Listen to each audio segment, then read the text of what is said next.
ஆசிரியர்கள் எதிர்கால சந்ததியினருக்காக தமது சேவைகளை அர்ப்பணிக்க வேண்டும். இலங்கை இந்தியாவிற்கு இடையிலான விரைவில் படகுச் சேவை. ஜனாதிபதி தேர்தலை ஒத்திவைக்க ரணில் மீண்டும் முயற்சி. உதயங்க வீரதுங்கவுக்கும் பொதுஜன பெரமுன கட்சிக்கும் தொடர்பில்லை, சாகர காரியவசம். ஜனாதிபதி ரணிலின் பதவிக்காலம் தொடர்பாக உயர் நீதிமன்றத்தில் மனு. கடலில் மிதந்து வந்த மதுபானம் கரைக்கு எடுத்து வரப்பட்ட கடத்தொழிலாளர்களின் சடலங்கள். டிரம்புடனான விவாதத்தின் போது தூங்கிவிட்டேன், சமாளித்தாரா பைடன்? ஆசிரியர் தொழிலில் பிரவேசிக்கும் அனைவரும் எதிர்கால சந்ததியினருக்காக தமது சேவைகளை அர்ப்பணிக்க வேண்டும் எனவும், ஒழுக்கமின்றி ஒரு நாட்டில் கல்வியை பேண முடியாது எனவும் ஜனாதிபதி ரணில் விக்ரமசிங்க தெரிவித்துள்ளார். கல்வி நிர்வாக சேவை உத்தியோகத்தர்களுக்கான நியமனங்கள் வழங்கும் நிகழ்வு மற்றும் பட்டதாரிகள் மற்றும் டிப்ளோமாதாரிகளுக்கான ஆசிரியர் நியமனங்கள் வழங்கும் நிகழ்வு இன்று அலரி மாளிகையில் இடம்பெற்ற நிகழ்வில் கலந்து கொண்டு உரையாற்றும் போதே ஜனாதிபதி ரணில் விக்ரமசிங்க மேற்கொண்டவாறு தெரிவித்தார். காலை 7:30 முதல் பிற்பகல் 1:30 வரை நேரடியாகவோ அல்லது மறைமுகமாகவோ பாடசாலை கல்வியை சீர்குலைக்க எவருக்கும் இடமளிக்கப்பட மாட்டாது என தெரிவித்த ஜனாதிபதி, இது தொடர்பில் தேவையான மேலதிக நடவடிக்கைகளை ஆராயுமாறு சட்டமா அதிபருக்கு பணிப்புரை விடுத்துள்ளார். அத்துடன் பிள்ளைகளின் கல்வியில் கவனம் செலுத்துமாறு சகலரையும் கேட்டுக்கொண்ட ஜனாதிபதி, இந்த முறையற்ற செயல்களுக்கு ஆதரவளிக்க வேண்டாம் எனவும் எதிர்க்கட்சிகளிடம் கோரிக்கை விடுத்துள்ளார். மேலும் எதிர்காலத்தில் ஆசிரியரிடம் மற்றும் பதவி உயர்வுக்கான இணைய முறைமை தொடர்பில் கல்வி அமைச்சருடன் கலந்துரையாடியதாக தெரிவித்த ஜனாதிபதி, பதவி உயர்வு அல்லது ஆசிரியர் இடமாற்றம் தொடர்பில் எவருக்கும் அநீதி இழைக்க இடமளிக்கப்பட மாட்டாது எனவும் வலியுறுத்தினார். இதேவேளை இலங்கை கல்வி நிர்வாக சேவையில் பொது ஊழியர் வெற்றிடங்களுக்கு 60 பேருக்கு நியமனம் வழங்கப்பட்டதுடன் 1706 பட்டதாரிகள் மற்றும் 453 ஆங்கில டிப்ளோமாதாரர்களுக்கு ஆசிரியர் நியமனம் வழங்கப்பட்டிருந்தமையும் குறிப்பிடத்தக்கது. ஸ்ரீலங்கன் ஏர்லைன்ஸ் எந்த வகையிலும் விற்கப்படாது என்றும் மறுசீரமைப்பு மட்டுமே செய்யப்படும் என துறைமுகங்கள், கப்பல் போக்குவரத்து மற்றும் விமான போக்குவரத்து அமைச்சர் நிமல் ஸ்ரீபாலடி சில்வா தெரிவித்துள்ளார். நிலையான நாட்டிற்கு ஒரு வழி என்ற தொனிப்பொருளில் ஜனாதிபதி ஊடக மையத்தில் நடைபெற்ற செய்தியாளர் மாநாட்டில் கலந்து கொண்டு கருத்து தெரிவிக்கும் போதே அமைச்சர் நிமல் ஸ்ரீபாலடி சில்வா மேற்கொண்டவாறு தெரிவித்தார்.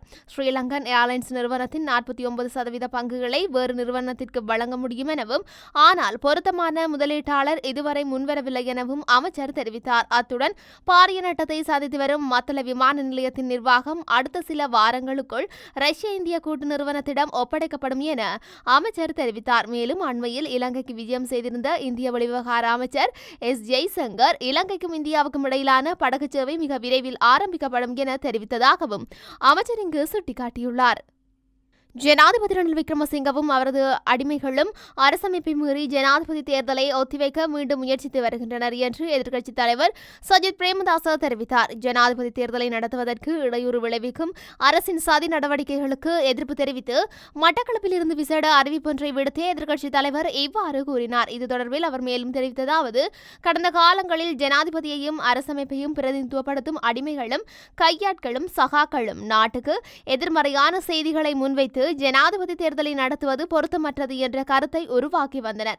பல சந்தர்ப்பங்களில் ஜனாதிபதி தேர்தலை நடத்துவதற்கு இது சரியான தருணம் அல்ல என மக்கள் நம்ப வைக்கும் வகையில் அரசியல் செயற்திட்டம் ஒன்றை முன்னெடுக்க ஜனாதிபதியும் அவருக்கு நெருக்கமான குழுக்களும் முயற்சித்தன. இவ்வாறான நிலையில் இன்று சட்ட ரீதியாகவும் அரசமைப்பு ரீதியாகவும் நடத்தப்பட வேண்டிய ஜனாதிபதி தேர்தலை பறிக்க மேலும் பல முயற்சிகள் ஆரம்பிக்கப்பட்டுள்ளன. இவை அனைத்தும் அரசமைப்பை மீறும் சதிகளாகும். எதிர்வரும் செப்டம்பர் 17 முதல் அக்டோபர் 16 வரையிலான காலப்பகுதியில் ஜனாதிபதி தேர்தலை நடத்த வேண்டும் என்று அரசமைப்பு தெளிவாக கூறினாலும், அரசமைப்பு ரீதியாக புதிய ஜனாதிபதியை தெரிவு செய்யும் நாட்டு மக்களுக்கு இருக்கும் உரிமை இல்லாதொழித்து சீர்குலைக்க சில குழுக்கள் செயல்பட்டு வருகின்றன. இந்த நாட்டில் சர்வஜன வாக்குரிமையும் மக்களின் வாக்குரிமையும் பாதுகாக்கப்பட வேண்டும்.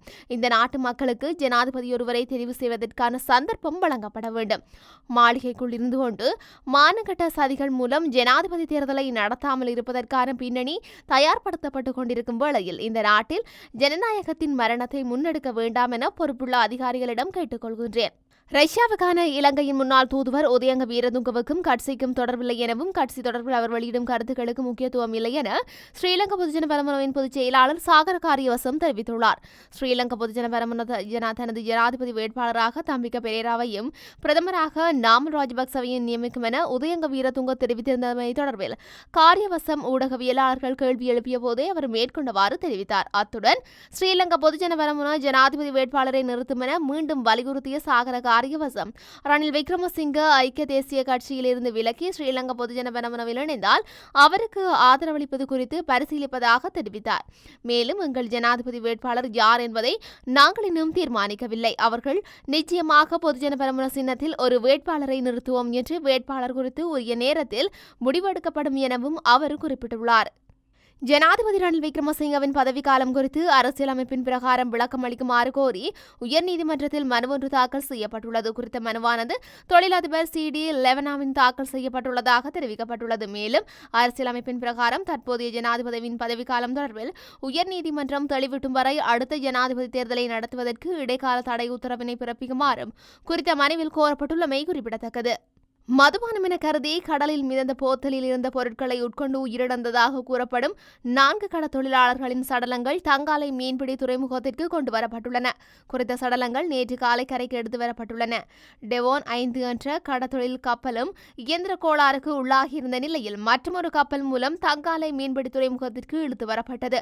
நீதவானின் விசாரணையின் பின்னால் சடலங்கள் பிரேத பரிசோதனைக்காக தங்காலை வைத்தியசாலைக்கு மாற்றப்பட்டுள்ளன. முன்னதாக மதுபானம் என்று கருதி அதனை கொண்ட நிலையிலேயே இந்த 4 உயிரிழந்ததாக தெரிவிக்கப்பட்டிருந்தது. அத்துடன் குறித்த பானத்தை அருந்திய மேலும் ஒருவர் வைத்தியசாலையில் சிகிச்சை பெற்று வருகின்றார்.